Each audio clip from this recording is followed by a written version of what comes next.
बात है, मैं जिस घर में अभी 10 दिन से रुका हुआ हूँ वहाँ वो एंटीना वाला समय समय आता है सीधा मांगने।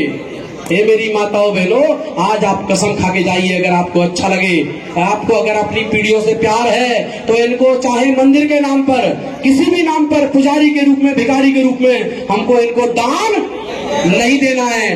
दान दोनों हाथ खड़ा करके बोलिए, देंगे नहीं देंगे। दूसरे नंबर की चीज है मान सम्मान।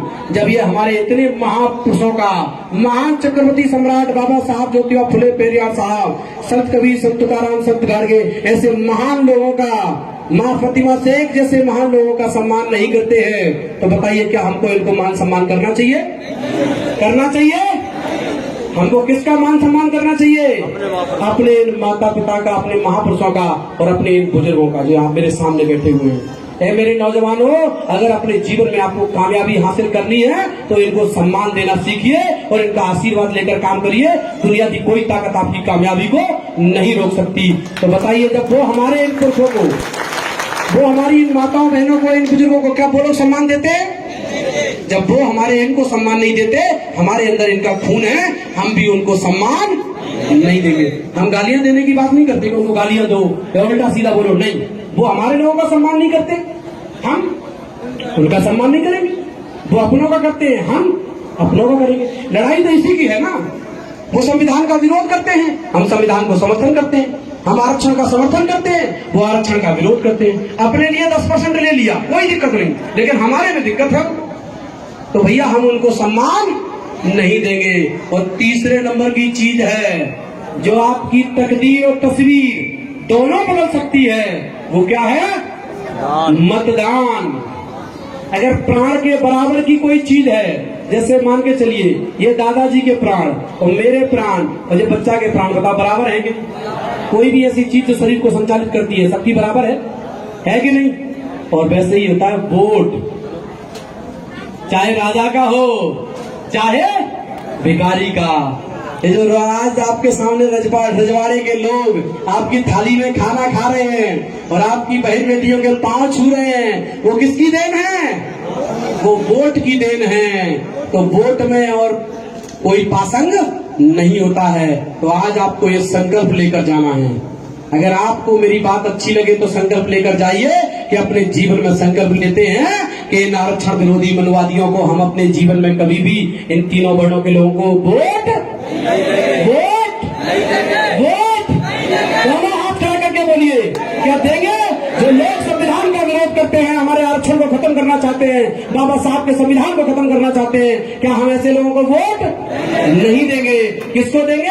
अपने SC ST OBC समाज के, अपने बहुजन समाज के लोगों को देंगे, इनको वोट नहीं देंगे। और जिस दिन आपने ऐसा करना शुरू कर दिया, हमारे लाखों लोगों ने अगर ऐसी कसम खा ली, तो इतना बड़ा परिवर्तन होगा कि आप सोच नहीं सकते। ग्वालियर में 13 जिला पंचायत सदस्य बनते हैं, उनमें से 12 लोग यही संकल्प लेकर गए थे, तो वो 13 सीटों में से 12 सीटें हमारे SC बहुजन समाज के SC ST OBC के लोग जीते हैं। 13 में से 12। और मुरार ब्लॉक में चले जाइए, मुझे आश्चर्य हुआ जब मुझे चौकड़िया साहब ने बताया कि 65 पंचायतें हैं। डॉक्टर साहब अपन लोग जाते हैं, लोगों को समझाते हैं, और कुछ लोग और भी समझा रहे हैं। जब लोगों ने समझाना शुरू किया तो 65 में से 62 सीटें मेरे अपने SC ST OBC समाज के लोग जीते हैं। उन्होंने सवर्णों की राजनीति को खत्म हमेशा के लिए कर दिया है। अगर ऐसा ही संकल्प आप विधानसभा और लोकसभा में ले लो तो ये देश में किसका राज होगा? इस SC ST OBC समाज के बहुजनों का राज होगा। लेकिन मेरा समाज कोई दारू में, कोई चिप्पा में, कोई साड़ी में, कोई पायल में अपना वोट बेच देता है। ये वोट कितना कीमती है मेरी माताओं बहनों, ये बात हमको किसने समझाई है? मान्यवर कांसीराम साहब ने समझाई है। और क्या कहा मान्यवर साहब ने? मान्यवर कांसीराम साहब कहते हैं कि वोट की कीमत बहन बेटी की इज्जत के बराबर होती है। तो बताइए, अपन कभी बहन बेटी की इज्जत बेचते हैं? क्या करते हैं? पाल पोस के बड़ा करते हैं, पढ़ाते हैं, लिखाते हैं, सुरक्षा करते हैं, और जब वो बड़ी हो जाती है तो उसको योग्य व्यक्ति ढूंढते हैं, योग्य। और कौन सा देखते हैं? उनका देखते हैं कि अपना देखते हैं? अपना देखते हैं।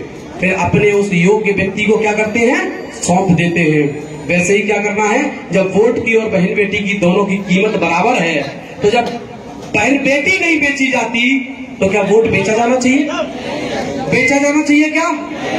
आपके जीवन में अगर कोई आपका वोट खरीदने आए तो उसको चप्पल से मारना, बोलना जैसे बहन बेटी की इज्जत होती है वैसे ही मेरे वोट की इज्जत है। अपने जीवन में कभी अपना वोट नहीं बेचेंगे। तो जिस दिन आपने वोट बेचना बंद कर दिया उस दिन मैं लिख कर दे सकता हूं आपकी बहन बेटियों की आबरू की रक्षा होगी।